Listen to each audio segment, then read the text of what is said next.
Alright guys, welcome to your 54th tutorial, and in this tutorial I want to talk to you guys about the derived class constructors and deconstructors. Basically, I want to figure out this riddle. Whenever you have a constructor and a deconstructor in the mother class, does the daughter class also inherit that constructor? Well, it inherits everything else, so is that constructor and deconstructor included? Well, your short answer is no. It does not inherit the constructor and deconstructor from the mother class. Or does it? I guess you're going to have to watch and find out. So let's go ahead and first make a constructor and a deconstructor in the mother class. So let's go ahead and remember, in order to do that, just create a function with the same name, mother, and tilde mother for the deconstructor. Now let's go ahead and set this up, and I guess we'll build the constructor first. Mother, and all we're going to have this constructor do is like cout I am the mother constructor, exclamation point, emphasis on that crap. And now let's go ahead and do the same thing. Let's copy this because I'm lazy, and remember to add your tilde, so that's the deconstructor, and just write mother. Let's get rid of the I am the, it's tacky, she's a mom. Mother deconstructor. So now we have a mother class that has a successful constructor and a deconstructor. So now whenever we create a mother object like mother ma, it should build the object. So, and I messed up something right here. So mother, let's see what I messed up. Oh, here it is right here. NL. You need that because end is not a keyword. So let's go ahead and run this again. And now whenever I create a mother object, you can see that the object gets created. I am the mother constructor. And whenever the program comes to an end, the object gets destroyed. Mother deconstructor. So our mother object works as expected, I guess you could say. Whenever the object gets created, this runs. And whenever it gets destroyed, this runs. We already know what a constructor and deconstructor does. So now let's go ahead and build a daughter object. Now remember, at the beginning of this tutorial, I promised you guys that the mother constructor and deconstructor, even though the daughter is inheriting all the stuff from the mother, I promised you guys that it is not inheriting the constructor and deconstructor. So let's go ahead and build a daughter object. If I can type daughter, and we'll just name this like Dina because that's a nice name. So let's go ahead and build and run this and see what we get. Whoa, Bucky, I think you lied to me. It said I'm the mother constructor. I am the mother constructor. Bucky, you mofo, you son of a bee.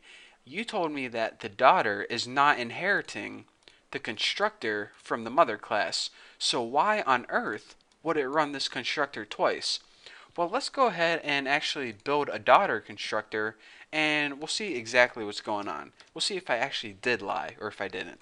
So in order to build a daughter constructor, let's go ahead and build daughter, parentheses, and also tilde daughter for the, whoa, what the heck is that? Escape. What the heck is that? I do not know how that got there. Anyways, let's go ahead and do that, and actually, instead of having to copy this, I'm just gonna, you guys should not do this, by the way. Just close your eyes for this part. And just going to change this to daughter and copy this. Always bad programming practice because you always usually mess up something. But hopefully that should run just like that. And now the mother class has its own unique constructor and deconstructor, and the daughter class has its own constructor and deconstructor. So now whenever I run this, you're saying, alright, so you lied to me. Obviously the daughter did in fact inherit the mom's constructor. So now that it has its own constructor and deconstructor, I should see just two constructors and two deconstructors, one from the mom, one from the kid.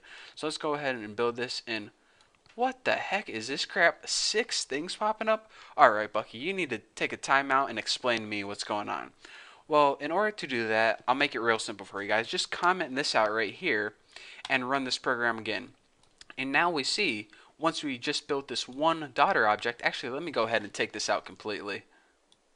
And now X this out and build it and run it again. Now we see that even though we built one daughter object, it's still running that mother constructor and the daughter constructor. So what the heck is going on, Bucky? Alright, now let me take a time out, take a deep breath, because I got some explaining to do.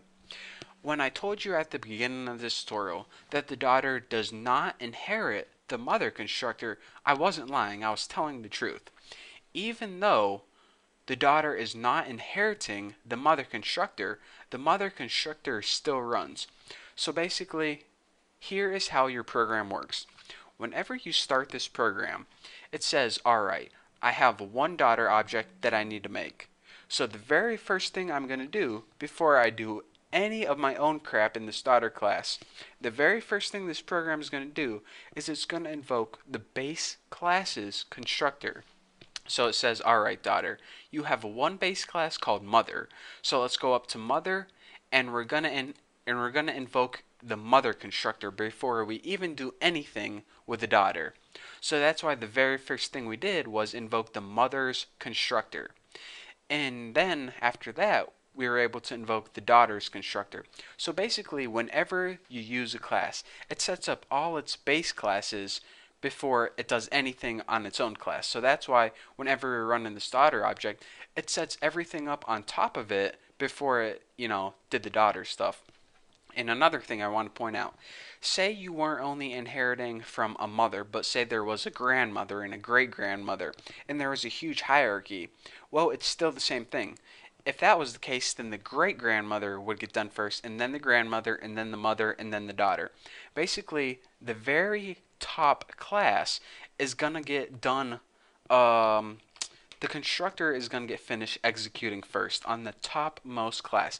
And this is because, like I said, whenever you have a class that inherits from another class, it needs to set up the class above it in order to make sure everything is going to work inside it.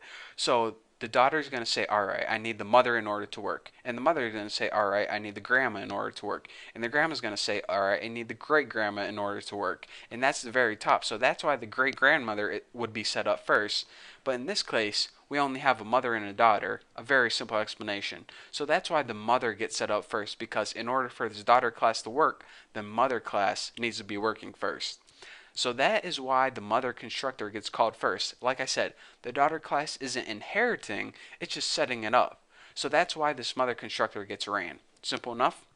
So that's why the mother constructor gets ran, and then the daughter constructor gets ran. But then the daughter deconstructor gets called first, and then the mother deconstructor. That's kind of weird. You're saying, alright, if you're going to set this class up first, then you might as well destroy it first, right? But that's not the way it works. It goes mother, daughter, daughter, mother. It's kind of gets sandwiched in there. So here's what's happening with the rest of the program. Whenever an object gets destroyed, and remember we only had one daughter object in this program, then here's what happens. Whenever an object gets destroyed, its deconstructor gets called. So Dina's deconstructor got called first, and whenever your program saw that this deconstructor get called, it sets off a chain of deconstructors that get called after it. So if there were, a huge family, the daughter would die first, and then the mother, and then the grandma would die, and then the great-grandmother. So it gets kind of built in reverse order, then it dies, but that's how it works. So basically, one last time, whenever you're first, say you had an object like the daughter, all of its base classes, the topmost base class gets instantiated first. It takes care of the uppermost class first because every class needs a class on top of it to work in order for that object to work. So that's why mother got called even though we weren't inheriting it. We needed to set it up before daughter could get set up. Now whenever this program ends, the first thing to die is this daughter object. And once this daughter dies, it's going to set off a chain of death throughout the family. The mother's going to die, then the grandma's going to die, then great-grandma's going to die, then Osama bin Laden's going to die, because that's what happened yesterday. And that's what day it is. in case you guys are watching this like 3 years in the future, that's what day it is today. May 3rd, Osama bin Laden was declared dead yesterday or 2 days ago, whenever they announced it. So anyways, I think I'll just end on that note because I'm getting way off topic now and I probably confused you guys enough. So, thank you guys for watching. Don't forget to subscribe. And again, if you want to check out my tutorials in organized fashion, check them out on my website. They're all nice and laid out for you guys. So thank you guys for watching. Don't forget to subscribe and I'll see you guys later.